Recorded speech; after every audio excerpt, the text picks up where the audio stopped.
The Panthers Poundcast is for entertainment purposes only. The opinions expressed on the show are solely those of the presenters and in no way reflect the views of the Panthers organization. Listener discretion is advised. You got it.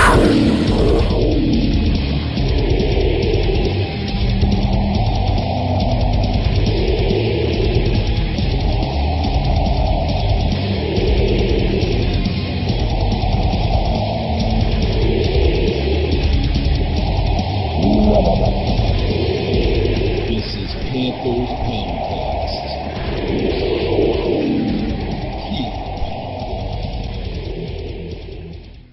Welcome to the motherfucking Panthers Poundcast. I'm Los Pantera. There's some vigor. Yeah. Some vigor Woke up. that we I'm haven't had from I'm Carlos woke. since he's been here. Fuck yeah. I stuck behind a train today. I'm all psyched for because of FanFest. I got the blood pumping. Real quick before FanFest, Splitter and I were wondering, as we waited here while he was late again, is that picture of the train real, or do you just have that whenever you're Just in case I'm late. That's pretty good. Actually, Smart. I went back to the house Smart. to get your glasses. And No, then that's I caught pretty the train. smart, though. Like, I was thinking of saving that picture myself. Why? Because then if I'm ever late, I'll just shoot someone a picture of being stuck behind a train I'm not stuck behind. You gotta make sure there's not like a freaking newspaper in the picture. There's or not. Only thing that you see bumper is stickers. a nice cloudy blue sky. Yeah. It can't be rainy. It says, Actually, I heard a great suggestion that was have one at day, one at night, and one while it's raining.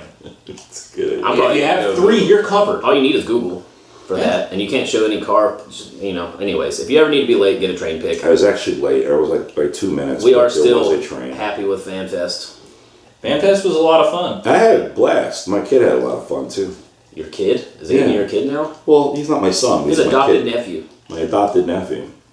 Is a hell of a salesperson. He is a hell of a salesman. Yeah. That's actually the most I've ever enjoyed his company. He whipped ass selling them bumper stickers at FanFest. He shoved them. He not only whipped ass, he shoved them in asses. See some of the videos. He's like up in people's faces. Oh, dude, he gets all in. little that. He made people's feelings hurt. Yeah, he Which I was like, appreciate. you know you want this. You need this. You need this. Cheers and props to Aiden, like for real. That was awesome. FanFest was cool. Also, shout out to our contest winners, Robert Rushton and Catherine Rushton, who is an awesome individual and pregnant. and That's pregnant. what I was getting at. But you are also Baby rushed it. It was pretty funny. Splinter didn't get to sit with us at FanFest because he had to take the weef. So Yes, the splinters. we're sitting there, and when we sat down, Robert was just leaving to go to concession. So his girl was just sitting there by herself, and Carlos totally scared the shit out of her. I'm like, I felt she was very. who are you? Why are you sitting here? Robert's girlfriend? And she's like, just paralyzed this large, She, handsome man. she finally said that Robert was her husband by the end because she said somebody gave us tickets. And she had- Somebody and his wife gave us tickets, which I assume was you guys. Yeah, we met them over at the Westin. Right. Okay. And then we came in, but she was sitting there by herself, and Well, she had a baby. she has a little bump. She wasn't showing, but it's one of those things you can't assume a woman's pregnant or you'll get a fucking foot in your dick. Foot in your dick. Like all the way in. When I was bartending in Massachusetts, I had these two ladies come in and they sat down and they ordered their drinks. And I looked at her and I said to the lady, I'm so sorry, I can't serve you. Why not? And I said, well, I can't serve pregnant women. And she wasn't pregnant. And there's made a mistake. There's no amount of free How was appetizers your or tit? beers. I had to fucking move, man. She was kept staring at me with the stink eye. So I'm like with the other bartender, I just called this fat bitch pregnant. Can you please go switch spots with me? man. So I went to the other side of the bar. This is a long time ago, and I was on She should have drugs. not been as large. No, because then I tried to file it up, try to explain it. I'm like, so you just had a baby, right? Dude, it was bad. Dude, you should have just cut your losses. Send her the train picture. I don't know what I'm doing here. I just have this. The windows are rolled up, the carbon dioxide rolled back. What, in. anything other? So anyway, Hey, thanks for guys, coming from Georgia, Robert. Yes, Robert We and have Catherine. Panthers football on Wednesday. We do. That's it. On Wednesday. I'll be there. Preseason? I'm excited to go see a game. I will be uptown Charlotte, but I won't be at the game. I'll be I'm working. taking Nana. Yeah. Good. Awesome. Nana's coming to see Has she been to a the team. game since you guys went out to Arizona? Oh yeah. Oh, good. Yeah, absolutely. Nana, props. It's for gonna be being cool. awesome. I'm excited. I don't know. Does anything Ever stand called out? your Nana anything but Nana? What's her name?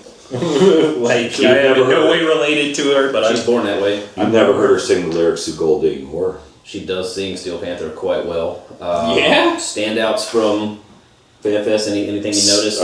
I mean, CMC, obviously. Christian's a fast guy. He's fast, he's little, he's quick, he moves, he catches, he runs, he catches. There was that other guy had some real nice catches who I thought was Kelvin Benjamin because he has dreads and Kalen, what the hell was his name? He did have some really good catches. yeah, he stood out. He looks like if KB and Shaq Thompson had a baby. Yeah, so he's like a smaller, like if you put Kelvin Benjamin What the in hell a was dryer. his name? Forget, this doesn't usually happen, but I'm going to find this. Keep the party going, guys. You know, I was really also impressed by Derek Anderson. Like, I always say that during the preseason, hoping that I'll never see him during the regular I season. said that. Same thing. But 83, Kalen Clay. Kalen Clay. 83. He did have some good grabs. Hellified grabs, good hustle. You know what's stupid? I need to get myself a coffee. It was strange, though.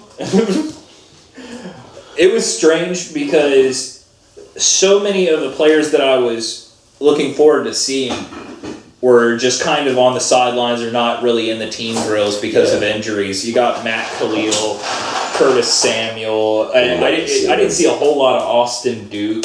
Luke had that thing on his head. I still don't know what it is. Like a yellow freaking beanie. That's just to Show designate different sides, different players. Especially if you're playing, like doing a drill and you have the same color jersey, it shows offense, defense. Yeah, but because he's Special the captain, teams, he's the one only one that side had it on or- his head. Because he's the fucking quarterback of the D, man. He's the Luke. He's the Luke. But I don't know. I was sad we didn't see Samuel running around. Yeah.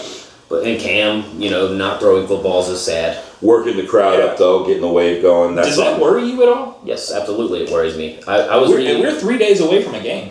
Is he playing? Probably, if he does, he'll hand off 3 run plays in a row. We'll fucking kick, and then he'll be benched. Yeah, you're usually going to get 1 to 3 series in this first game. And Rivera, I'm pretty sure unless we are abysmal the first series, it's usually just the one. Yeah. For the first game. And then he'll play a quarter or 2 next week. Yeah, right. And then he'll play 2 or 3 quarters the following week, In hopefully. theory, and then he right. won't play week 4 against the Steelers. And I was reading. I'm sorry, good. No, go. And I was reading an article. We're talking about Cam, and it's a Super Bowl odds for the NFC South. First 3%? off, we're 22-1 Panthers. Falcons are 16-1, which isn't much of a difference from us. No. Tampa Bay's 33-1, and then New Orleans coming up dead last at 40-1. But I read the little snippets of each why the guy picked these, or those are Vegas odds. But the guy had his, his stupid reporting on it, and he says that we are going to hinge on Cam Newton's right arm, and he said, I have my doubts. And then that's kind of how I think we all feel. Is Cam accurate? Is Cam not accurate? Will he make the right decisions? Of course, all that also has to come in. Well, does he have time? Are his receivers open? Blah, blah, blah. We know how football works. But I am nervous. I'm nervous. I know I like hearing him. He took last year personally. That's huge. Cam Newton is pissed. He's got his swag back. He won the strength and conditioning award from the team. Like, he's doing the right things and saying the right things. But you can do and say all you want. If your shoulder's bum, your shoulder's bum. There's something to be worried about. There's that video online that made a really good point where they talked to Chad Pennington, and he says it took him an entire season to get that soreness out after having rotator cuff surgery. Now, I am by no means comparing Chad Pennington to the amazing Cam Newton. The dude's a beast. He's a machine. And like you said, all those mentally, if he's got those reps going and got a positive attitude, we'll have to see what he does when he executes on the field. And 2 things really about that, though. The thing that I'm really concerned about is Matt Khalil. We need to be able to protect Cam Newton, especially if he's sore. We can't have him getting hit the same way that he was getting hit last year. Especially from that side, falling on his right shoulder constantly. Exactly. That's where I don't want to see Cam take a major hit and get really injured. The refs won't give a shit. No, they won't care at all. And then the other part that I was going to say that's kind of positive is, while his right shoulder is injured, maybe we're not going to take those giant shots downfield, and that's where Christian McCaffrey and Curtis Samuel could help out, is the little dink and dunk passes rather than having to use his arm as a cannon. We could re-evolve our whole offense to that. Like, Absolutely. Why are we not taking the Tom Brady notebook and just doing the same damn Well, I shit. think that would mean Mike Shula would have to think outside the box and really get creative and But is that getting creative? Don't run 3 yards and stop. Is that creative? I don't think so. You mentioned it at FanFest. Yep. They did it. They did the They deep did it at guys. FanFest. We were getting 3.5, 4 yards every play, just to the sideline. What did you say? 3-point? 3.3 times 3 is a first down. Yes. Like, it just is what it is. And here's You know? the thing about the vertical attack that we've gotten used to seeing is on It's the first down. this team, Round up. who is our proven deep threat? That's where Greg Olsen. he's in New Orleans. Exactly. Greg Olsen. Or Ginn's gone. You would think that it could be Samuel. It Devin could be, Funchess. Devin Funchess isn't fast If enough. you've got to go ahead, well, no, I know he's not fast enough, but if you are actually having to double down, you have to have the defense decide to pick up Christian McCaffrey or Greg Olsen. Don't forget he's out there. Then that is going to open up the Twin Towers. One of those guys has to step up this season. You surrounded Cam with all these weapons. These weapons have been on the shelf for 2 years. Where are they? I'm gonna take a stance of I'm this close to giving up on Devin Funchess. And KB. Like I would honestly, give up before KB. if I were a before defensive Devin. coordinator, I would put a safety on Devin Funchess and just let it go. I mean, even Captain Marlin last season said that to the press about his old team. He's like, we didn't even worry about covering 17. We doubled up on 13. 17 ain't that good. Straight out. I mean, and that's a midget telling a guy who's a fucking mountain that he's no good. If I believe that Shaq Thompson can cover Devin Funchess on every play, then he is not built to be a number 2 wide receiver. Well, you should not be able to be covered as a number 2 wide receiver by a linebacker on whatever play you. I would also say, like, while I Especially agree when with you're you 8'9". that Funchess isn't, coming on as strong as maybe we would like for a second-round pick, a lot of last year's treachery, because Funchess looked amazing that 15-1, when we are kicking ass, and he's got 7 touchdowns in the last half of the season. But last year was just a clusterfuck of awful, all around. The receivers were running shit routes. Cam's attitude and head was all fucked. Our line was fucked. Everything was fucked last year. So let us start with a clean slate this season. Let's get to week 2, 3, 4 before we're condemning our guys that we want to do well. It's going to be a good year. I have a good feeling. Cam's health was paramount of importance. One other cool thing to mention from FanFest was the kid, Dom Fuller. We had the Braylon Bean kid or whatever, and now we have another kid, Dom Fuller. The other kid was just a helper on coach. This kid's a member of the team. He was doing the warm-ups. He's on the FanFest. Quarterback and wide receiver combo. Yeah, he's a beast. He's the Armani Edwards of the future. And That is a fantasy dream if I've ever heard so one. anyway, just cheers to the Panthers for doing what's right and making kids' dreams come true. I know other teams do that, but we hate other teams, so we don't talk about our team doing that. So that's great. And our team's just better than Can we talk about that actually now, since you brought it up, the whole thing, like, yeah, we love our team and all that, but, like, we're just need that disclaimer about how biased we are against the other 31 teams. Is it biased or is it true fandom? That's what I think. You can call it It's biased. semantics. We're splitting hairs, but If I'm we need pulling to- my hardest for my team, Yeah. then I cannot help But but hate your pull for every other team to lose. That's Or it. die. There's levels of hatred for every Like team. last year, the what happened in the Super Bowl was the second best thing that could have happened. Thanks, Tom. The first best thing would be that an asteroid hits the stadium and kills everyone. Both Atlanta and I mean, if you do Pats finally at kill once. Tom Brady, at least we'll have a chance. Tom Brady and Matt Ryan in a single hit. No, Tom Brady's not taking off a month vacation. Did you ever see Team America where Kim Jong-il turns into a cockroach and he takes off? That would be Belichick. I sang America Fuck Yeah last night on karaoke. That's a part of my... I never knew it was on there. It's amazing. so awesome. It's amazing. $3. So, anyway, I don't know. And then you're talking about Khalil. That is a big deal. I'm worried about the money we gave him. I know it's a lot of, bonus related pay structure and all this shit. I know we can save it after 2 seasons. He does worry me. I mean, it's just a worrisome type situation. Well, here's the thing. The issue with worrying about 2 seasons is, I hate to say this, and I don't like when other people say this, but we are in win now mode. Have to be. We are starting to come up on Cam Newton's Latter half. prime. He is starting to He move is- closer to retirement than he was to being drafted. Just the MVP of the league a year ago, and that we need to see again. And it's got to be a winning record, and you can't miss the playoffs. He could be 70% of his MVP self with the added weapons we have, Thank you. and they'd be 65%, and we'd be good again. Like we just gotta get creative. We're a mental team. You know, life is a mental thing. It's like your attitude determines a lot of your stuff. But you see us bear our emotions on our shoulder. We do not play behind well. But we have people that can come and make that better. Captain Marlin's one of those guys. He gets underplayed for how much he means to this team. He's got a swagger and an attitude about him for such a midget. And then you got the opposite of him, Giant Pepper's back. Those two guys are going to help our deal a lot. So is Mike Adams. I'm telling you guys.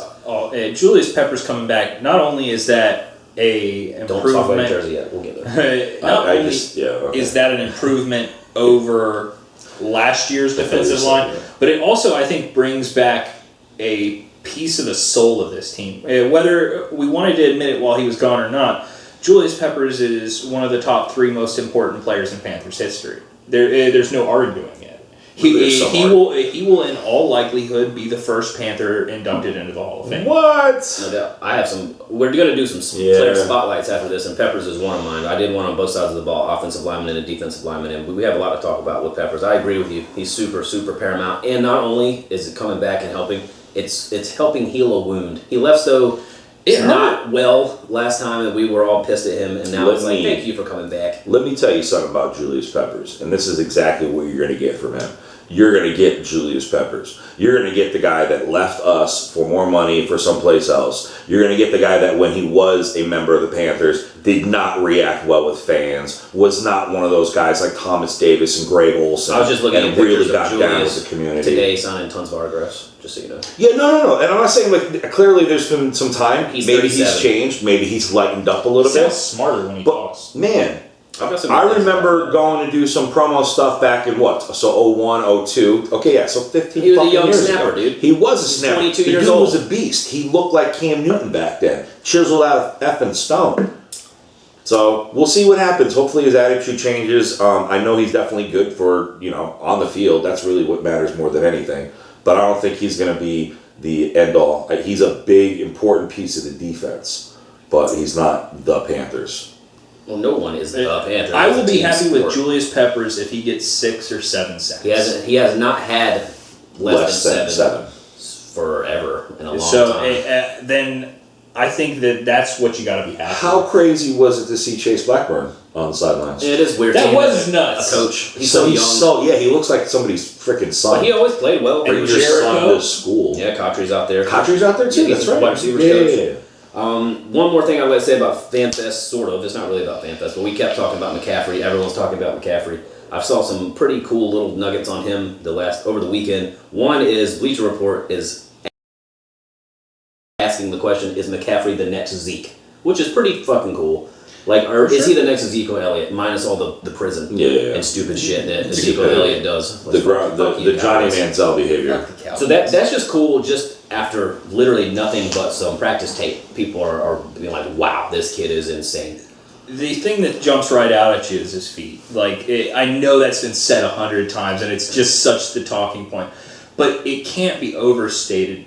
He can stop on a dime. It's feet and instincts. Yeah, when you watch holes open up from the 500 level, I know it's hard to see at the 100 and the 200 levels, but when you see the holes open up at the 500 level, you have to realize that the players aren't seeing that the same way. They have to make decisions based on what they see in front of them instead of top down. But when you watch Christian run, it's like he sees the entire field at once. Like a chess player. Great. And He's the game 10 moves ahead of time. It's a game of milliseconds.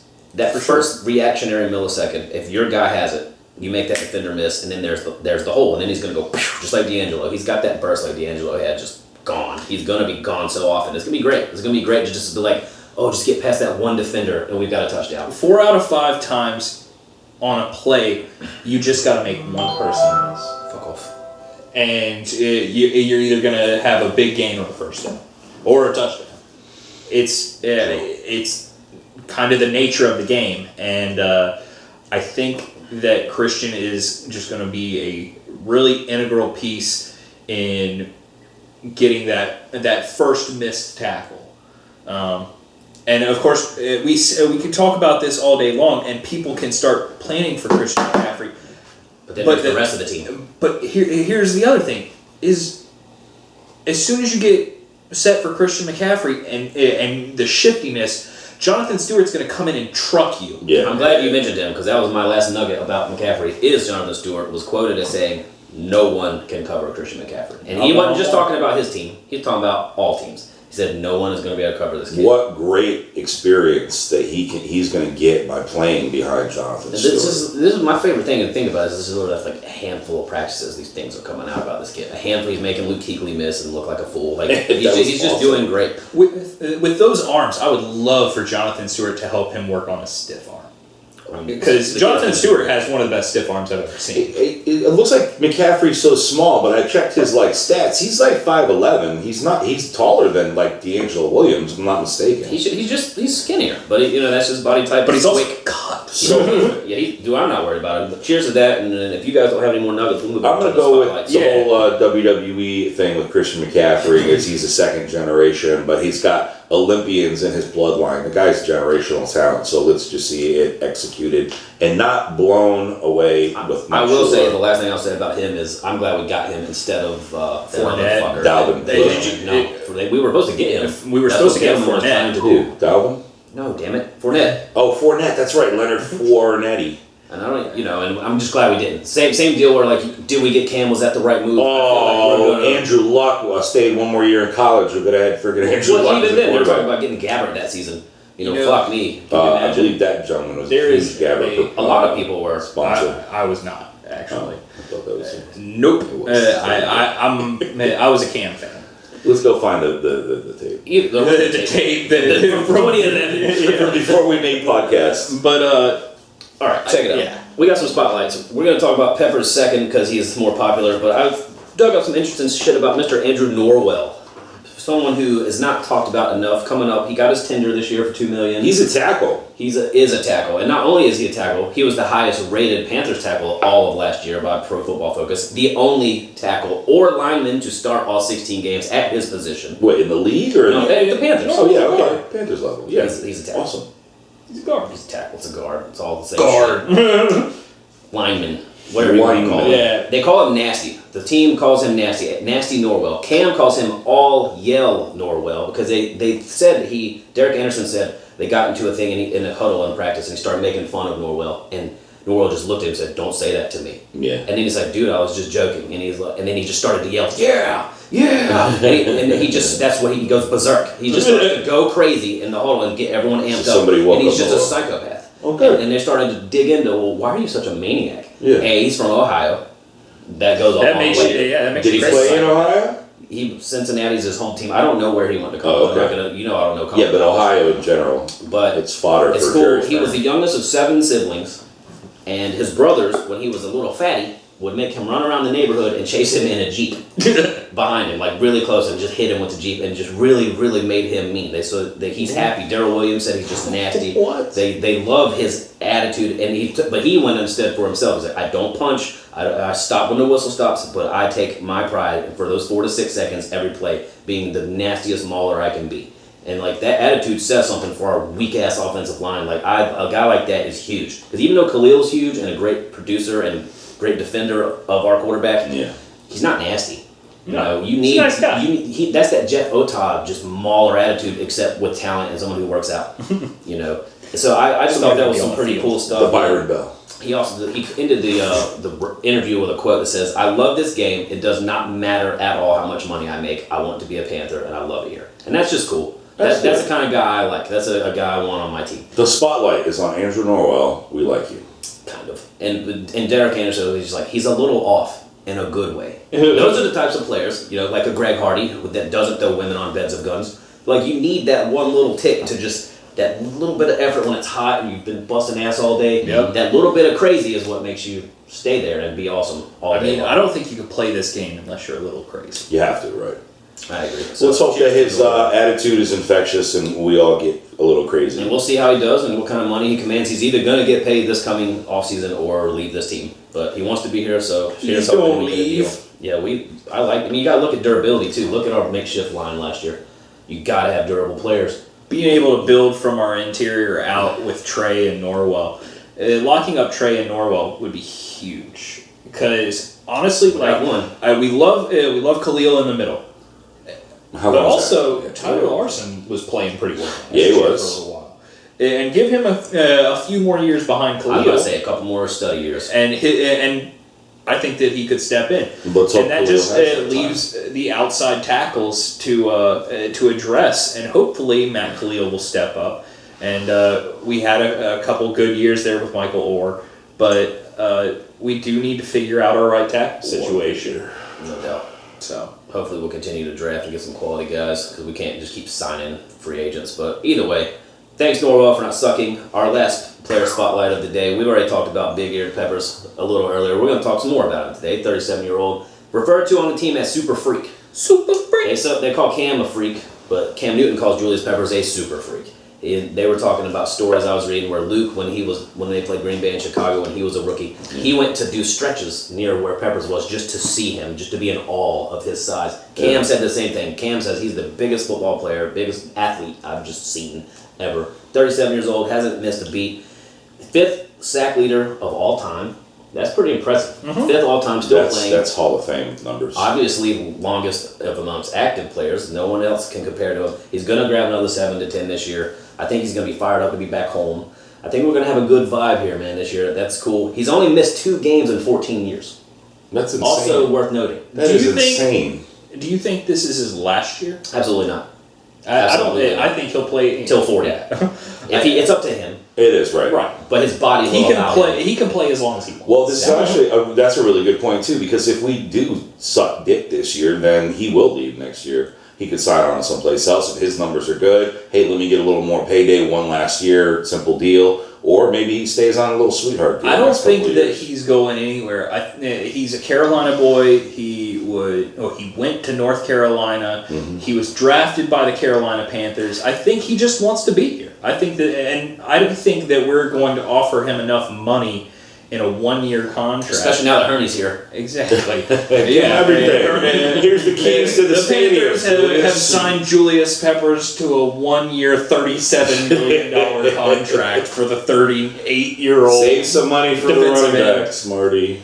And then another thing you would never have expected to talk about Peppers is he's making wise investments these days. He just bought a historical building in Chicago for lots of billions of dollars with some other investment partners, but it's kind of like the NODA of Chicago. It's coming up as an entertainment district, trendy, and they're planning on. He hasn't even mentioned that he did it, but it's proven by court records and such. Right. And it's been interesting just to read a lot of like what the newer we know Peppers from back in the day, but now hearing K1 Short's opinion of him, it's like he doesn't say anything. He plays dice with us, he plays cards with us, but you have to drag stuff out of Julius. So he's not, even with his veteran and his leadership and his stats, he just shows up and just shuts the hell up and does what he needs to do and works, which is cool.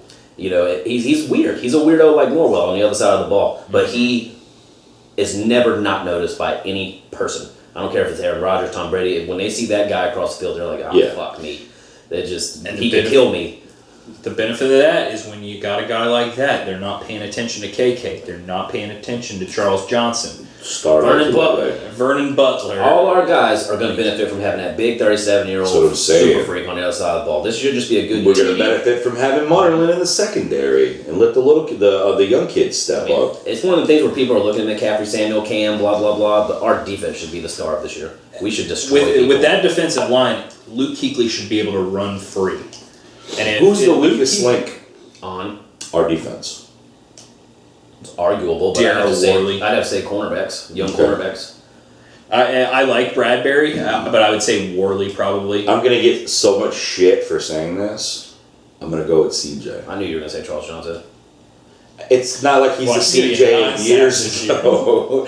I hope so. I haven't had that special bond with CJ after we locked eyes in Atlanta and he nodded at me when I told him to go kick their ass, and then we ended up winning like 38-0. I get that. But we also know that he's at the end of his career. This is quite possibly the last time we'll see Charles Johnson as a Panther this season. And there's so much better in leadership. I mean, his numbers, they're anemic compared to his prime. You also have to consider he has not had a partner on the line since Hardy in 13. Good point. Right. So he's been double teamed every play, and when you're defensive end, you need two, man. You need two to just cause ruckus. I'm not saying he hasn't dropped off. He's been injured. Yes. He's had a lot of issues, but on the same token, he's not being a dickhead. And he's taking less money to stay here and work. And so that bottom line is that, and it brings me to the last super duper important issue that I have today. What? What are you doing with your Julius Peppers jersey now? I have no idea. Carlos Panteras needs suggestions from you fans. I can take some pictures and show people, because we weren't doing a show in the 15-1 season. But Peppers was gone, and I took the number 90 and I put a little hyphen in between it, and it was the 9-0 Panthers. Went to the game. I think we played Washington that day. Whoever before was we beat came their ass. 10-0, beat their ass. And I repurposed the back where it said Panthers from Peppers to now it says Panthers with some tape. And I put 9-0 on my sleeves, both sides, and on the front and back. It's a cool shirt. It's a cool jersey, and you can only wear it if the Panthers go 9-0. So my decision making was if I want to see how we're starting out the season. If we go 9-0, I'm not going to break the jersey up. But you seem to think that we're going to hit that one big speed bump in week 4. And then that's going to stop I'm our being realistic, which I usually am not. I agree. I'm not thinking we're going to go 9-0. Could we go 9-0? Sure. We got an easy-ish schedule. Lose 2 to 3 games, that sounds fine. I mean, we have to lose one. We're not going to go 16-0. I don't think we're ever going to do better than 15-1, not anytime soon. It's just one of the things I don't look at marching into Foxborough and go, oh, there's a win. You just Right. don't. You go into that saying, Let's we try our got best. we got to do this. You spend your money on the ticket going, I know I'm going to see the Panthers lose. Just it's odds. Your odds are not in your favor when you go into Foxborough. And that's not just the Panthers, that's any football team. True. Your odds are not good there. So, should I take the stickers off and return the jersey back to my old glory there, Splinter? Or should we... I would. I'm thinking that you need to have that Peppers jersey back. I'm thinking Peppers jersey today. I need to get in touch with Peppers, and I need to ask him. I need to have him take the tape off my jersey. I mean, I would love it. I'll film it. That'd be an awesome show. And then other stuff, if you guys want to say, if you got any players you'd like to see spotlighted, some of your favorite players that don't ever get talked about, I'll do some digging, see what I can find about them. We still are looking for opposing fans to have hatred talks with this season. We may have a Steelers fan and a Tampa Bay. Actually, Steelers fan contacted me today. You're so hard. And then the Tampa Bay fan is actually a podcaster. I will get in touch with him and let him know we may see him on the show 2 times. Because he's local, right? He's super local. So, local Tampa Bay man, there's that to you. We'll see you soon. We got that new, I don't know how to pronounce it, Shaparaha. No, we're not Sahara. The anonymous feedback machine. You can find it on our Facebook. Rocket Ismail. Go over there. Tell us what you'd like to see in the show. Tell us you fucking hate us. Well, we already got some pretty cool suggestions that we do plan on making occur. Yeah, for sure. What the hell is this? Oh, Boo! boo. It's the end of the show. No one's watching except Iowa guy. And Gerard Getty. Oh yeah, you're supposed to shout him out. Triple J. Triple You G. just said Triple G. Triple J. It's the way I say God. J. Yeah, It's Gerard, an accent. thanks for always watching. Try and shout out as many fans as we can on this show. Our very first official shout out is for Gerard Getty. Anytime he ruins your name, it is a free invitation to the show. So come be on the show, Triple JG. Triple G. Triple JG. Well, and then what was the one that was the good suggestion? The good suggestion was the tailgate spots and the places to eat in Charlotte. Yes. So people want to know a little pre-game experience. Where's your favorite place? Los Pantera. Green's lunch. Oh, I'm sorry. It's Comida de Verde. I prefer the food inside. Wrong answer. Panther Stadium. I prefer mellow mushroom. Sometimes has hot dogs like 2 for $2 on the way in. There's a couple spots, but we do go to Greens a lot. Greens is great.